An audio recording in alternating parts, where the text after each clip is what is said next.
Scratch नहीं आएगा, उसको चोट नहीं लगेगी।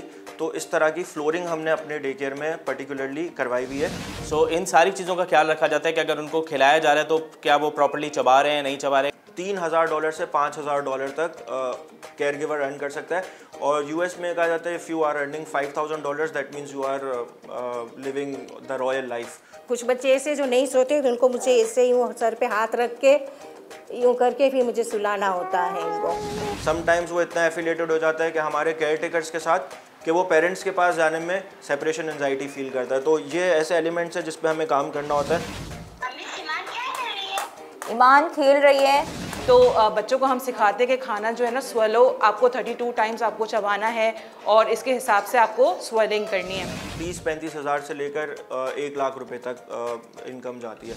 आज जिस मौजू पर हम बात कर रहे हैं वो एक कारोबार तो है ही, लेकिन साथ साथ वक्त हाजिर की ज़रूरत भी है। पहले के दौर में जब ख़वातीन घर से बाहर नौकरी के लिए जाया करती थीं तो घर पे या तो आया होती थीं या फिर नानी दादी के पास छोड़कर जाती थी, जो अपने तरीके से बच्चों की देखभाल करती थी। इस ज़रूरत को मद्देनज़र रखते हुए डे केयर सेंटर मुतारिफ कराए गए। डे केयर सेंटर एक ऐसी सहूलत है जहाँ पर जब वालिदैन अपने घर से बाहर जाए नौकरी के लिए या फिर किसी दीगर काम के लिए तो वहाँ पर अपने बच्चों को छोड़कर जा सकते हैं। डे केयर में बच्चों की देखभाल के साथ साथ खाना खिलाना, तालीम और तरबियत के प्रोग्राम्स शामिल होते हैं ताकि बच्चे वहाँ पर खुशहाल और महफूज रह सकें। डे केयर सेंटर में आम तौर पर ट्रेंड स्टाफ रखा जाता है जो बच्चों से बातचीत करने और उनकी देखभाल करने के माहिर होते हैं। पाकिस्तान में आजकल डे केयर सेंटर की तादाद बढ़ती जा रही है, लेकिन क्या डे केयर में बच्चों का ख्याल सही तरीके से रखा जाता है? क्या बच्चे वहाँ पे महफूज होते हैं? डे केयर सेंटर में बच्चों का ख्याल कैसे रखा जाता है और क्या एहतियाती तदाबीरें डे केयर वाले करते हैं? सबसे पहले जो बच्चे का प्रॉब्लम होता है, जो छोटे एज ग्रुप का बच्चा होता है, वो नैप टाइम पे जब वो बेड पे होता है तो उसकी क्या सुपरविज़न होती है, क्योंकि बच्चा किसी भी टाइम करवट बदल सकता है। तो उसकी सुपरविज़न के लिए हमने अपने पास ये रखा हुआ है कि हमने कोई हाई हाइट वाले बेड्स नहीं रखे, फ्लोर बेडिंग सिस्टम अपने पास रखा हुआ है जिसमें गिरने के चांसेस बिल्कुल ज़ीरो हो। सेकेंडली फिर वही वाला जो रूम है उसमें हमने कारपेट मैट किया हुआ है सो दैट हमें इतना ज़्यादा उसमें इशू ना हो। सेकेंडली मोस्ट इम्पॉर्टेंट थिंग जो आजकल के हालात है उसमें पिक एंड ड्रॉप, यानी कि बच्चे को पिक कौन कर रहा है। किसी की फैमिली से अगर फॉर इंस्टेंस XYZ बच्चा है और उनको पिक करने कौन आ रहा है, तो इस पे हम अपने पास एक ID कार्ड बनाते हैं बच्चे का, जिस पे बच्चे की पिक्चर और उसकी सारी डिटेल्स होती है, बेसिक ID कार्ड। और जो भी उनको पिक करने आ रहा होता है, in case if it's not their child's parents और कोई रेगुलर पिक करने वाला, तो हम उसमें कार्ड प्रेफर करते हैं कि कार्ड दिखाएं और फिर हम कॉल पे भी उनसे बात करते हैं टू वेरीफाई कि either this person is correct to pick that child और नॉट। कि हमारे जो फ्लोरिंग हुई हुई है वो हमने इम्पोर्टेड टाइल से करवाई थी। ऑब्वियसली बच्चा खेल रहा होता है, खेलते खेलते गिरता भी है, तो इस टाइल्स की खास बात ये है कि अगर बच्चा गिरेगा, उसका स्किन कांटेक्ट होगा तो उसको कभी स्क्रैच नहीं आएगा, उसको चोट नहीं लगेगी। तो इस तरह की फ्लोरिंग हमने अपने डे केयर में पर्टिकुलरली करवाई हुई है। फोर्थ इज़ सुपरविज़न, कि आपका बच्चा, जो भी हमारे पास बच्चा है, हर वक्त सुपरविज़न में होता है। इंटरनेशनल स्टैंडर्ड के हिसाब से हम लोग 10:1 यानी कि 10 बच्चों के ऊपर एक सुपरवाइज़र हर वक्त अवेलेबल होता है। सबसे पहले जब बच्चा डे केयर में एडमिशन के लिए आता है तो उसकी मालूमात कैसे ली जाती है? क्योंकि जाहिर है बच्चा तो बोल नहीं सकता, लेकिन वालिदैन से इंटरव्यू के ज़रिए इस बच्चे की मालूमात कैसे ली जाती है, आइए आपको दिखाते हैं। ठीक है, so we have some questions जो हम नॉर्मली अपने पेरेंट्स के साथ कर रहे होते हैं। मोस्ट इम्पॉर्टेंट कि आपको टाइमिंग्स क्या चाहिए सो दैट वी प्रिपेयर हर रूटीन। देखिए, मैं वर्किंग मदर हूँ तो मुझे 9 to 5 का टाइम चाहिए। परफेक्ट। 9 to 5 में इनकी रूटीन क्या ये फॉलो करती है घर में? अच्छा, 9 to 5 में ये होता है कि उठती है 8 बजे, तो मैं इसके लेकर आ जाऊँगी एट 9 और फिर ब्रेकफास्ट आप करा देंगे। इसके अलावा इसका बादिंग टाइम होता है एट 10:30 to 11, तो इसका बादिंग टाइम है। लंच उसके बाद जो है ये करेगी और उसके बाद इसका प्ले टाइम है। आप इसको आउटडोर लेके जा सकते हैं, इनडोर, जो भी आप लोगों को प्रिफरेबल हो। ठीक है, और इसके बाद फिर ये लंच वगैरह करके और स्नूज टाइम होगा आफ्टरनून का रूटीन। ठीक है, तो ये हमारे रेगुलर रूटीन का पार्ट है। She will get adjusted. अच्छा, एक सवाल है कि ये स्ट्रेंजर्स के पास जाने में कितना कंफर्टेबल है, यानी कि सेंस ऑफ डिटैचमेंट इस बच्चे में कितना है पेरेंट्स से दूर? नहीं, अभी इतना डेवलप नहीं हुआ है, लेकिन ये है कि विद द टाइम ये एडजस्ट हो जाती है, 1 या 2 दिन इसको लगते हैं। ठीक है, तो हम इसे ट्रायल पे कुछ आवर्स के लिए फर्स्ट डे पे रखेंगे, देन फिर फुल डे एज पर हम टाइम। अच्छा, इस एज में 8 मंथ्स में बच्चा जो है वो चीज़ों को होल्ड करता है, ग्रिप करने की कोशिश करता है, तो वो इसके अंदर डेवलप हुआ है? हाँ, बहुत अच्छे से करती है। ठीक है, तो आप इसको 10 ऑन क्या स्केल करेंगे? 8। ठीक है। अच्छा, कोई इनको मेडिकल इशू तो नहीं है या कोई एलर्जी वगैरह? मेहंदी से इसको है, मेहंदी की स्मेल से है, मैंने लगाई थी तो इसको स्मेल से एलर्जी हो गई थी। इसके अलावा खाने पीने में किसी चीज़ से। चलिए, दैट्स रियली गुड। और बस सिर्फ मोस्ट इम्पॉर्टेंटली कि इन्हें पिक एंड ड्रॉप कौन करेगा? ये मैं ही करूँगी। ठीक है। अब बात करते हैं खाने पीने की। ये तो सबको पता होता है कि एक छोटे बच्चे की खुराक क्या होती है, लेकिन उसे माँ के बगैर खाना खिलाना एक बहुत मुश्किल अमल है। डे केयर में ये अमल किस तरह किया जाता है, आइए आपको दिखाते हैं। अच्छा, डे केयर में क्योंकि हमारे पास डिफरेंट एज ब्रैकेट के बच्चे होते हैं तो हर किसी की डिफरेंट नीड है, और बच्चों के ना मूड्स डेफिनेटली स्विंग होते हैं। सो उस थॉट को माइंड में रखते हुए हमारे जो स्टाफ है वो उनके हिसाब से जो है ना वो डिफरेंट स्ट्रैटेजीज़ अप्लाई करता है, डिफरेंट पैडागॉजीज़ अप्लाई करता है, ताकि बच्चा जो है वो अपनी टाइमली खुराक कंप्लीट कर सके। और उसके साथ साथ जो है वो पूरी कोशिश करते हैं कि जो उनका प्रॉपर स्केड्यूल है ना वो भी फॉलो। तो कभी उनको ये होता है कि उनको झूले में ले जाया जाता है, कभी जो है वो उनके साथ बैठ के खेल के उनको खिलाया जाता है। तो I mean there are different strategies, different pedagogies which they use. बहुत सारी चीज़ें, लेकिन कुछ जो इम्पोर्टेंट चीज़ें, सबसे इम्पोर्टेंट है कि हाइजीन का ख्याल रखा जाता है कि जो भी केयर टेकर उसको फूड दे रहा है वो अब उसकी हाइजीन भी प्रॉपर, और जिस तरीके से उसको सर्व कर रहा है वो हाइजीन भी प्रॉपर हो। उसके साथ साथ एज के हिसाब से कुछ चीज़ें ऐसी होती हैं कि जो मतलब थिन करके उनको खिलाई जाती हैं, कुछ चीज़ें एज इन फीडिंग उनको दी जाती है। सो इन सारी चीज़ों का ख्याल रखा जाता है कि अगर उनको खिलाया जा रहा है तो क्या वो प्रॉपर्ली चबा रहे हैं, नहीं चबा रहे हैं, कहीं उनको हलक में वो खाना अटक तो नहीं रहा, ठीक है, या वो इस तरह का कोई प्रॉब्लम तो नहीं फेस कर रहे बच्चे। तो उन सारी चीज़ों का ध्यान रखा जाता है जब भी उनको खाना खिलाया जाता है। छोटे बच्चों के 2 ही काम होते हैं, या तो खाना या फिर सोना, और ये दोनों ही बहुत मुश्किल काम है।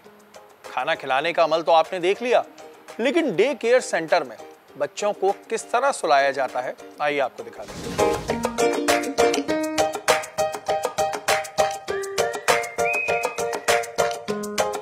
कभी बच्चा मतलब थका हुआ होता है, कभी नींद नहीं भी आ रही होती है, तो कभी मैं इसको प्ले एरिया में ले जाती हूँ, झूले में ले जाती हूँ, स्टोरी सुनाती हूँ, और कभी गोद में लेने की भी ज़रूरत पड़ती है कि जैसे कि गोद में कुछ बच्चे ऐसे हैं मेरे जो गोद में सोते हैं, तो गोद में भी इनको सुलाती हूँ, कभी स्टोरी सुनाती हूँ, कभी पोयम सुनाती हूँ, कभी नहीं सोते हैं। कुछ बच्चे ऐसे जो नहीं सोते तो उनको मुझे ऐसे यूँ सर पे हाथ रख के यूँ करके फिर मुझे सुलाना होता है। इनको पोयम भी सुनते हैं, स्टोरी सुनते हैं,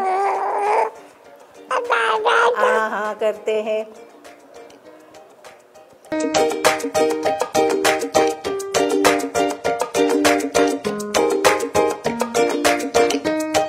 आप अपने काम और अपने बच्चे की बेहतर रहनुमाई के लिए इसे डे केयर में छोड़ते हैं, लेकिन वालिदैन अगर ऑफिस में हों या कहीं भी हों, उन्हें अपने बच्चे के साथ एक इमोशनल अटैचमेंट ज़रूर होती है। हर वक्त ये ख्याल ज़रूर सताता है कि इस वक्त हमारा बच्चा क्या कर रहा होगा, वो किस हाल में होगा। जब भी ऐसा होता है तो फिर वीडियो कॉल कराई जाती है। वो कैसे कराई जाती है, आइए आपको दिखाते हैं। वालेकुम अस्सलाम। ईमान खेल रही है, आप देख लें। ईमान ये रही।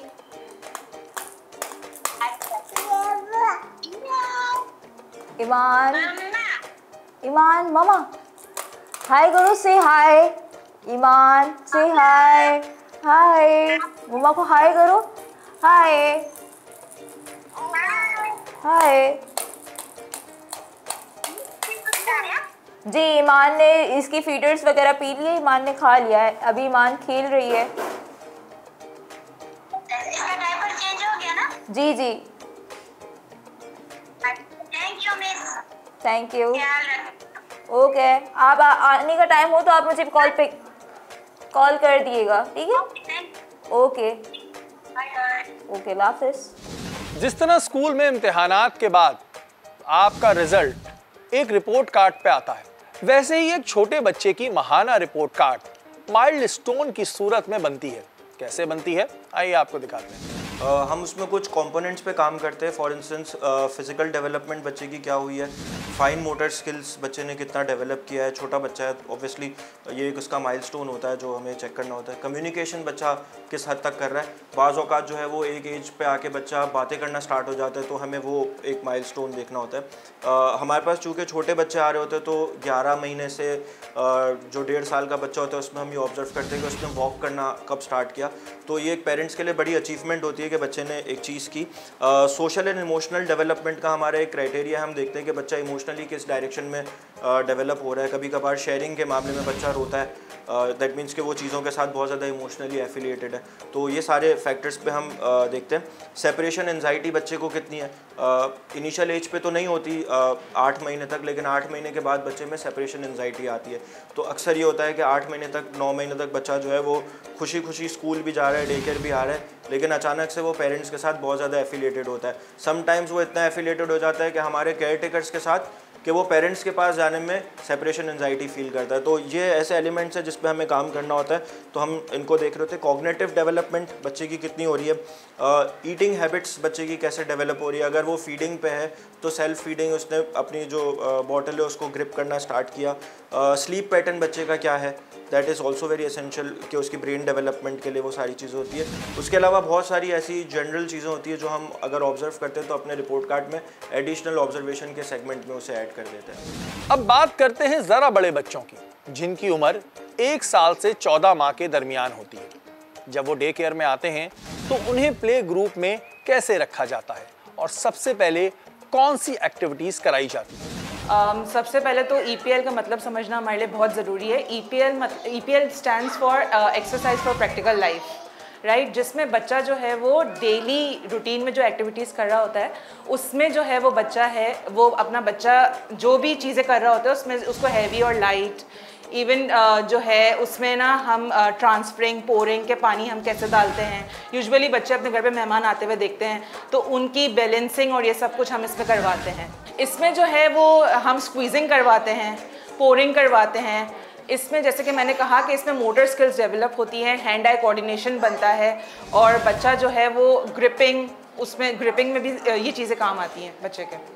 EPL एक्टिविटी कॉमन इतनी नहीं है, बट EPL एक्टिविटी जो है वो बच्चे की प्रैक्टिकल लाइफ में काम आती है। आज नहीं तो इन फ्यूचर इनमें लीडरशिप क्वालिटीज़ डेवलप होती हैं और जो है वो इनमें ना जैसे हम पेंसिल ग्रिप करते हैं तो बच्चे को पता होता है कि हमें ग्रिपिंग कैसे करनी है।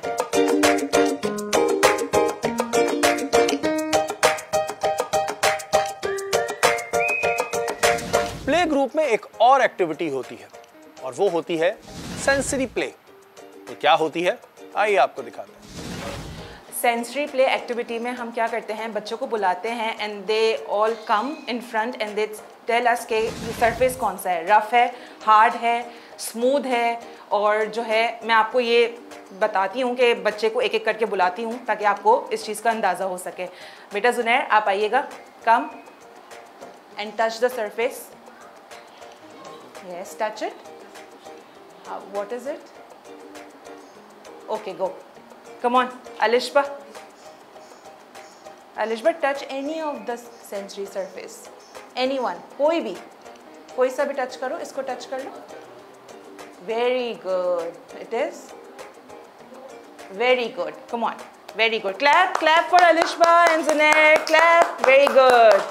अच्छा, इसमें फ़ायदा ये होता है कि इन बच्चों के ना सेंसेस है ना स्टिल डेवलप हो रहे होते हैं। तो हम क्या कर रहे होते हैं कि उनको बता रहे होते हैं कि कभी भी आपको कोई सरफेस टच करना है तो उसकी जो है वो एक्सपर्टीज़ उसके अंदर क्या है। जैसे वो हार्ड है, वो सॉफ्ट है, वो रफ़ है। तो इस बच्चों को पता चलता है कि हर सरफेस सेम नहीं होता, हर चीज़ अलग अलग होती है। जैसे ह्यूमन बॉडी, अगर हम ह्यूमन बॉडी को भी टच करते हैं तो उसका भी सरफेस अलग होता है।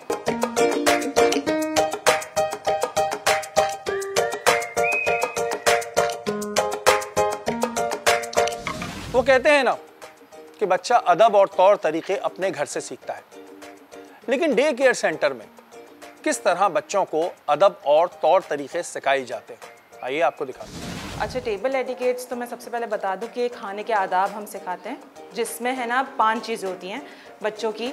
जिसमें इंडिपेंडेंट ईटिंग होती है, बच्चा खुद से खा रहा होता है। दूसरा, हमारे इस्लामिक पॉइंट ऑफ व्यू से हमें देखा जाए कि खाने को चबाने की ज़्यादा हमें ताकीद की गई है, राइट। तो बच्चों को हम सिखाते हैं कि खाना जो है ना स्वेलो, आपको 32 टाइम्स आपको चबाना है और इसके हिसाब से आपको स्वेलिंग करनी है। तीसरा ये होता है कि जो बच्चा है ना, हम उनको सिखाते हैं कि राइट हैंड ईटिंग, सीधे हाथ से खाना। और चौथा ये कि टीचर्स जो हैं जब भी वो खाना खिलाती हैं या जो भी है, उससे पहले जो है वो खाना खाने की दुआ होती है, और उसके जब वो खाना खा लेते हैं तो खाना खाने के बाद की दुआ होती है, जिसमें बच्चे के अंदर इस्लामिक पॉइंट ऑफ व्यू भी आता है और शुक्राना और ये सारी चीज़ें भी बच्चे के अंदर डेवलप होती हैं। अब बात करते हैं कुछ सीखने सिखाने की। डे केयर में काम करने वाला अमला तरबियत कहाँ से ले, वो कौन सी जगहें हैं जहाँ से डे केयर के कोर्सेज होते हैं, और डे केयर का कोर्स करने के बाद एक तालीम याफ्ता टीचर कितने पैसे कमा सकता है। डे केयर की तरबियत पाकिस्तान में रहते हुए, स्पेसिफिकली अगर हम कराची की बात करते हैं, तो डे केयर स्पेसिफिकली कोई आई डोंट थिंक सो कि एजुकेट करता है, बट एजुकेशन मैनेजमेंट पे बहुत ज़्यादा काम होता है और इसमें प्री प्राइमरी, मॉन्टेसरी, इन सारी अप्रोचेस पे काम किया जाता है। मैं कुछ यूनिवर्सिटीज़ के आपके साथ नाम शेयर कर देता हूँ। आप अगर उनकी वेबसाइट्स पे जाएंगे तो you will find plenty of information जो कि बहुत ज़्यादा रेलिवेंट होगी आपके सवाल से related. AKU IED, first of all this is one of the best universities in world. तो AKU IED, हम खुशकिस्मत है कि पाकिस्तान में भी ये काम करता है। IED stands for institute for educational development. Notre Dame बहुत अच्छा यूनिवर्सिटी है। हमदर्द यूनिवर्सिटी, ज़ियाउद्दीन, शहजाद रॉय जो हमारे काफ़ी मशहूर सिंगर हैं, उन्होंने भी एक इनिशिएटिव स्टार्ट किया, दूरबीन। They also train teachers for multiple standards, तो वो भी एक बहुत अच्छा प्लेटफॉर्म है। उसके अलावा अगर हम ऑनलाइन की तरफ जाते हैं तो we have plenty of websites, लेकिन जहाँ से भी हम ऑनलाइन कोर्स लें तो वी मेक श्योर कि वो रेलेवेंट है और जो हम पेमेंट कर रहे हैं उसके बदले हमें सर्टिफिकेट मिल रही है। तो ऑनलाइन पे तो we obviously need to verify कि हम कहाँ से कोर्स ले रहे हैं। बट 3 वेबसाइट्स ऐसी हैं जो बहुत ज़्यादा पॉपुलरली और रेलिवेंटली जिस पे हम ट्रस्ट कर सकते हैं। This is Coursera, Udemy, EXD। ये 3 ऐसी वेबसाइट्स हैं जो बहुत अच्छे तरीके से कोर्सेज करवाती है और इस पे हम ट्रस्ट कर सकते हैं, रिलायबल वेबसाइट्स हैं। पाकिस्तान का जो ट्रेंड है वो ये है कि अगर हम पार्ट टाइम केयर गिवर्स को देखते हैं तो जो कि 4 से 5 घंटे दिन में काम करते हैं तो उनकी 25,000 से 40,000 तक की इनकम हो जाती है।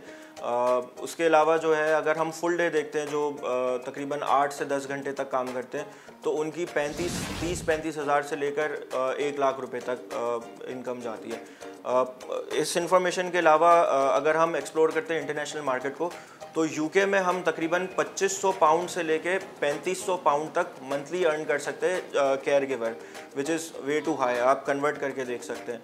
और US जाते हैं तो $3,000 से $5,000 तक केयर गिवर अर्न कर सकता है। और US में कहा जाता है if you are earning $5,000 that means you are living the royal life. तो एक बहुत अच्छा प्रोफेशन है और ग्रोइंग प्रोफेशन है। पाकिस्तान में शायद इसका इतना स्कोप नहीं है, बट US में जब आप देखते हैं तो बहुत अच्छा इसका ट्रेंड है। US में चाइल्ड केयर स्टार्ट करने का भी, क्योंकि बाहर के मुल्कों में कोई भी बिज़नेस इनिशिएट करना होता है तो उसके लंबे प्रोसेसेस होते हैं, बट US में they don't have that much big process. आप सिर्फ अपना लाइसेंस लें, अपने एरिया में चाइल्ड केयर सेंटर स्टार्ट कर सकते हैं, प्रोवाइडेड जो गवर्नमेंट के SOPs हैं वो आप फॉलो करें। अब बात करते हैं कुछ कारोबार की कि डे केयर सेंटर खोलने के लिए किन चीज़ों की ज़रूरत होती है और इसमें कितनी लागत आती है। आइए आपको दिखाते हैं। तो सबसे important is you need a space. अब इस स्पेस जो जिस एरिया में आप होंगे, रेंटल होगा तो डिफरेंट रेंट होगा, परचेज़ करेंगे तो डिफरेंट होगा। तो इसमें कुछ चीज़ें ऐसी है जो कि क्वालिटी के ऊपर डिपेंड करती है कि जितना गुड़ डालेंगे उतना मीठा हो जाएगा। कुछ चीज़ें ऐसी हैं जो मैंडेटरी हैं। फर्नीचर आपने ऐड ऑन करना है, उसके अलावा आपने स्टाफिंग करनी है। स्टाफिंग के वक्त हम जो अपने पास एक चीज़ मेंटेन करते हैं कि 10:1 यानी कि 10 बच्चों पे एक फैसिलिटेटर हो ही हो। जब हमने इनिशियली स्टार्ट किया था स्ट्रेंथ कम के साथ तो हमारे पास 6:1 था, यानी कि 6 बच्चों पे एक फैसिलिटेटर था। टॉयज़ होंगे बच्चों के, बुक्स, स्टेशनरी। फिर जब आप स्टाफ हायर करते हैं तो उस स्टाफ को आपने अपने कल्चर में लाने के लिए उनको ट्रेन करना पड़ता है ताकि सारे लोगों का माइंडसेट एक जैसा हो। डाइवर्स थिंकिंग हो, लेकिन आउटकम के लिए आप प्लूरलिस्टिक अप्रोच रख रहे हो। यू नीड अ प्लान, आपका एक बहुत अच्छा प्लान होना चाहिए। ऐसा नहीं कि आज किसी को देखा, इंस्पायर हुए और खोल दिया, ऐसा नहीं। यू नीड अ प्लान, 5 साल का, 10 साल का, इस तरह से आपके पास प्लान होना चाहिए। एक्स्ट्रा करिकुलर एक्टिविटीज़ आप अपने डे केयर सेंटर में ऐड ऑन करेंगे तो दैट वुड वर्क मोर। जैसे म्यूज़िक हो गया, और इंग्लिश लैंग्वेज आपने सिखा दी, पाकिस्तान की डिमांडिंग हुई, आजकल स्टेम रोबोटिक्स चल रहा है, वो आपने ऐड कर दिया। हमने अपने पास इनिशियली म्यूज़िक रखा हुआ था क्योंकि मेरी भी कुछ एक्सपर्टीज़ म्यूज़िक पे है, तो म्यूज़िक अब तक हम तकरीबन 6-7 साल से अपने बच्चों को किसी ना किसी तरीके से उसका फ्लेवर दे ही रहे हैं। मोस्ट इम्पॉर्टेंटली जब आप डे केयर सेंटर स्टार्ट करते हैं, ब्रांडिंग आप उसको कैसे लेकर चलेंगे, तो इसमें कुछ चीज़ें तो ऐसी है जो जैसे ब्रांडिंग हो गई, स्पेस हो गई, एम्प्लॉय ट्रेनिंग हो गई, प्लानिंग हो गई, ये तो आप जितना गुड़ डालेंगे उतना मीठा होता जाएगा। स्टेशनरी, बुक्स, टॉयज़ और ये जो बेसिक फर्नीचर और इन सारी चीज़ों की अगर हम स्लैब बनाते हैं तो 1 लाख से 2 लाख रुपए तक का ये सामान आएगा। 10 लाख तक उनके पास होने चाहिए सो दैट वो एक प्रॉपर प्लान के साथ एग्जीक्यूट कर सकते हैं। ये था बदल गया कारोबार का डे केयर सेंटर पे हमारा आज का खुसूसी प्रोग्राम। तो आपने देखा कि डे केयर सेंटर किस तरह काम करते हैं, इसमें बच्चों का ख्याल किस तरह रखा जाता है, किन एहतियाती तदाबीरों का ख्याल रखना होता है। अगर कोई डे केयर का कोर्स करना चाह रहा है तो वो कहाँ से होता है और इसे करके आप कितने पैसे कमा सकते हैं, डे केयर का कारोबार करने में कितनी लागत आती है। ये एक अच्छा और मुनफरिद कारोबार है, लेकिन पहले इसे सीखें फिर शुरू करें।